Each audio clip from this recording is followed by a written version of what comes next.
The typical summer camp with things like canoes and hiking trails, but for Ukrainians living in Lincoln, it's having a big impact. Every night this week, dozens of people are getting together to celebrate Ukrainian culture and art. 1011's John Grinvalds visited that camp tonight to learn more. He joins us live in the studio with that story.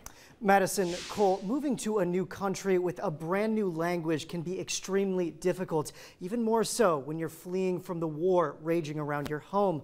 But at this free Ukrainian art camp, people told me that at least here in Lincoln, they have a strong community of fellow Ukrainians to fall back on. It's a little taste of home, 5,000 miles away. Rows of smiling faces and waving hands holding shakers. The scene at a family art camp captures the spirit of the capital's Ukrainian community, the response to Russia's full-scale invasion of Ukraine. We became closer. And this week, Lincoln Literacy and Lincoln Arts Council put the camp together to celebrate Ukrainian art. In Ukraine especially has a rich culture of music and the arts, and a lot of that gets lost when there's conflict as well. So it's important for these traditions to be kept alive, so hopefully we can play a small role in doing that. Tonight, they sang traditional songs, some mournful prayers for Ukraine, which stirred tears in some.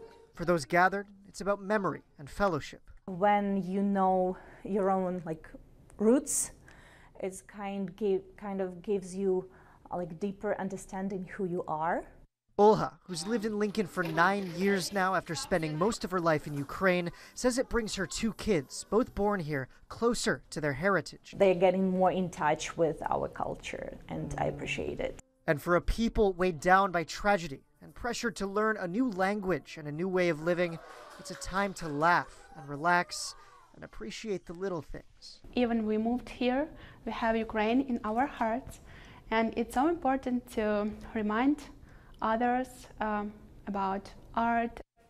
The camp is full this week, but this Thursday, campers will head out to Roberts Park for a concert where anyone is welcome to join them and work on door decorations.